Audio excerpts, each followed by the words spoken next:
Hello everyone, welcome to the global study channel. So आज आज का जो क्लास है हम लोगों का बायोलॉजी का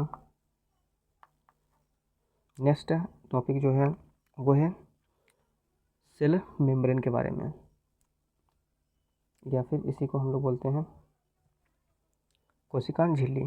तो कोशिका झिल्ली बेसिकली कुछ इस तरह के ये होते हैं, एनिमल के सेल होते हैं जो कि ये चारों तरफ से घिरे होते हैं। ये जो चारों तरफ से घिरे होते हैं इसी को हम लोग बोलते हैं कोशिका झिल्ली या फिर सेल मेम्ब्रेन बोलते हैं, जिसमें कई सारे कंपोनेंट पाए जाते हैं इस तरह से। तो एक एक करके हम लोग इसको समझते हैं कि कोशिका झिल्ली होते क्या हैं और इसका कार्य क्या होता है। तो लेट्स स्टार्ट। फर्स्ट है कोशिका झिल्ली, जिसको हम लोग इंग्लिश में बोलते हैं सेल मेम्ब्रेन बोलते हैं। कोशिका झिल्ली को इंग्लिश में क्या बोलते हैं? Cell membrane. यह है हमारा एनिमल सेल।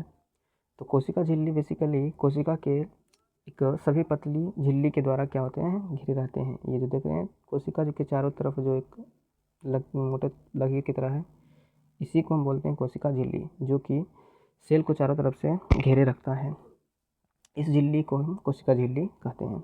ठीक है, यह जो होते हैं अर्धपारगमय होते हैं। अर्धपारगमय का मतलब क्या होता है? अर्धपारगमय का मतलब होता है जिससे लिमिटेड पदार्थ इसके अंदर जाएगा और इससे बाहर आएगा, उसी को हम बोलते हैं अर्धपारगामी। यानी कि या फिर कह सकते हैं कि जो सेमी परमिएबल होते हैं, मतलब कि कुछ वस्तु इसके अंदर सेल के अंदर जा सकता है और कुछ वस्तु सेल के बाहर आ सकता है। सेल का जो मुख्य कार्य होता है, सेल मेम्ब्रेन का जो मुख्य कार्य होता है, जो कोशिका के अंदर आने वाले और बाहर जाने वाले पदार्थों का क्या करता है? निर्धारण करता है। कौन करता है? तो ये करता है कोशिका झिल्ली करता है या फिर सेल मेम्ब्रेन करता है। जैसे कि कोशिका झिल्ली जो होते हैं वो बने किसके होते हैं? तो कोशिका झिल्ली मुख्यतः लिपिड की बनी होती है और यह लिपिड का घटक फास्फोग्लिसराइड की बनी होती है। ये पर यहाँ पर थोड़ा सा गलत है, लिपिड की बनी होती है। कोशिका झिल्ली में प्रोटीन और कार्बोहाइड्रेट पाया जाता है। कोशिका झिल्ली में क्या पाया जाता है? प्रोटीन एवं कार्बोहाइड्रेट। यहाँ पर होगा नहीं होगा, यहाँ पर हुआ होना चाहिए। तो कोशिका झिल्ली में प्रोटीन और कार्बोहाइड्रेट पाया जाता है। नोट में देखेंगे तो कोशिका झिल्ली का जो सबसे उन्नत नमूना खोजा गया था वो खोजा गया था 1972 ईस्वी में। एक वैज्ञानिक था जिनका नाम था सिंगर और निकोलसन थे। इनकी द्वारा सबसे पहली बार कोशिका झिल्ली का प्रतिपादन किया गया था, जिसे तरल कृमि नमूना के रूप में स्वीकार किया गया था। तरल कृमि नमूना के रूप में स्वीकार किया गया था। तो ये हो गया हमारा सेल, यानी कि सेल मेम्ब्रेन का जो कार्य है, सेल का जो भाग है वो इसका मेन कंपोनेंट होता है। नेक्स्ट है सेल मेम्ब्रेन के बाद गोल्जी बॉडी। गोल्जी बॉडी ये है सेल, एनिमल सेल, और इसके अंदर होते हैं ये जो ग्रीन कलर के दिख रहा है उसी को हम बोलते हैं गोल्जी बॉडी, या फिर इसको बोलते हैं गोल्जी उपकरण। तो गोल्जी उपकरण को स्टडी करने से पहले देखते हैं कि ये गोल्जी बॉडी सेल में इसका मुख्य कार्य क्या होता है और ये करते क्या हैं। सेल में आ गया आपका गोल्जी बॉडी। तो गोल्जी बॉडी का सबसे पहले बार जो इसका आविष्कार किया गया था वो किया गया था कैमिलो गोल्जी के द्वारा। किसके द्वारा? कैमिलो गोल्जी के द्वारा किया गया था। यह जो होते हैं सूक्ष्म नलिकाओं के समूह और थैलिया का बना होता है। यह कोशिकाओं द्वारा संश्लेषित प्रोटीन व अन्य पदार्थों का पैकेजिंग का कार्य करता है। अब ये पैकेजिंग का अर्थ क्या होता है कि इस पर जितने भी पदार्थ प्रोटीन संश्लेषण होते हैं उस पर ये क्या करते हैं, एक जगह से दूसरी जगह पर पहुंचाने का काम करता है। पैकेजिंग, पैकेट के रूप में बना करके, इस तरह से पैकेट के रूप में बना करके उसे क्या करता है? ट्रांसपोर्ट करता है। ट्रांसपोर्ट करने का काम कौन करेगा? गोल्जी बॉडी करेगा। यानी कि गोल्जी बॉडी को ही हम लोग गोल्जी उपकरण भी कहते हैं। ठीक है, नेक्स्ट है गोल्जी बॉडी के बाद लवक। लवक जो होते हैं यह मुख्य रूप से पादप कोशिकाओं में पाया जाता है। लवक किसमें पाया जाता है? पादप कोशिकाओं में पाया जाता है। लवक बेसिकली 3 प्रकार के होते हैं। एक होता है हरित लवक जिसे हम लोग क्लोरोप्लास्ट बोलते हैं, और दूसरा होता है अवर्णी लवक जिसे हम लोग ल्यूकोप्लास्ट बोलते हैं, एंड थर्ड होता है वर्णी लवक जिसे हम लोग क्या बोलते हैं? क्रोमोप्लास्ट। अब ये हरित लवक, अवर्णी लवक और वर्णी लवक होते क्या है और पाए कहाँ कहाँ जाते हैं पेड़ के अलग अलग भागों के बारे में देखेंगे। तो ये हमारे क्या है? प्लांट का लवक कहलाता है। ये लवक का लवक इस तरह से होते हैं जिसमें ये जो देख रहे हैं इसे हम लोग स्ट्रोमा। तो हम लोग कहाँ थे कि ये होते हैं लवक। ये किसका आकार है? लवक का डायग्राम है जिसमें स्ट्रोमा पाया जाता है। इस जो सिलेंडर की तरह है ना, इसी के जरिए जो पेड़ पौधे होते हैं वो अपने पत्तियों में भोजन बनाता है। ठीक है, तो लवक के जो 3 प्रकार के होते हैं एक एक करके पढ़ेंगे हम लोग। तो सबसे पहला है हरित लवक जिसे हम लोग इंग्लिश में क्या बोलते हैं? क्लोरोप्लास्ट।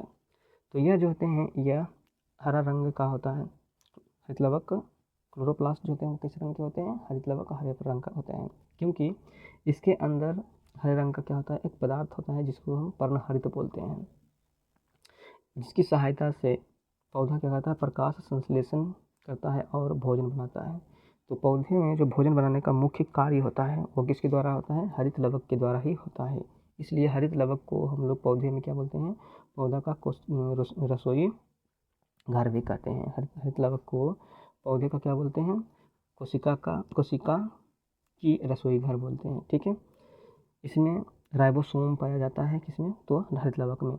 तो हम लोग बेसिकली यहाँ तक देखें कि जो लवक होते हैं वो 3 प्रकार के होते हैं। एक होता है हरित लवक, अवर्णी लवक और वर्णी लवक। हरित लवक कैसा होते हैं? तो ये हरे होते हैं जिसके अंदर क्या पाया जाता है? एक पर्णहरित पाया जाता है जिसकी सहायता से पौधे क्या होते हैं? प्रकाश संश्लेषण करता है और भोजन बनाने का काम करता है। इसलिए हरित लवक को हम लोग पादप कोशिका की रसोई घर भी कहते हैं, जिसमें क्या पाया जाता है? राइबोसोम पाया जाता है।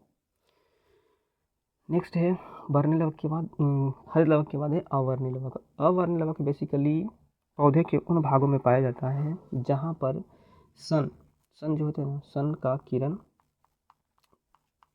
नहीं पहुँच पाता है वहाँ पर। ठीक है, ये मान लो सन है और ये जड़ तक तो सन पर का किरण पहुँचेगा नहीं। जहाँ पर सूरज के किरण नहीं पहुँचते हैं उन भाग में जो होते हैं वो होते हैं अवर्णी लवक। जैसे ये देख रहे होंगे ये जड़ है, तो जड़ हो गया या भूमिगत तने कुछ होते हैं। भूमिगत तना का मतलब होता है कि कुछ तने भूमि के अंदर दबे होते हैं और कुछ क्या होते हैं बाकी सारे भूमि से ऊपर होते हैं।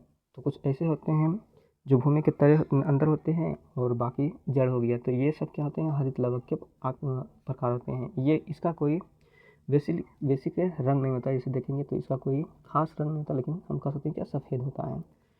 तो अवर्णी लवक या रंगहीन लवक होते हैं। यह पौधे के उन भागों की कोशिकाओं में पाया जाता है जो सूर्य के प्रकाश से वंचित होते हैं, जैसे जड़ हो गया या भूमिगत तना हो गया।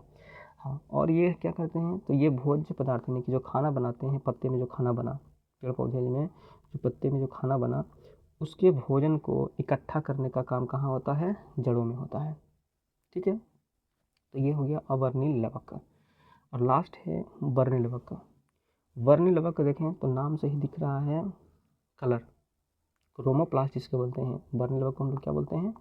क्रोमोप्लास्ट। तो क्रोमोप्लास्ट जो होते हैं ये रंगीन लवक होते हैं जो प्रायः लाल, पीले और नारंगी रंग के होते हैं। यानी कि ये पौधे के उन भागों में पाए जाते हैं जहाँ पर कलर होते हैं।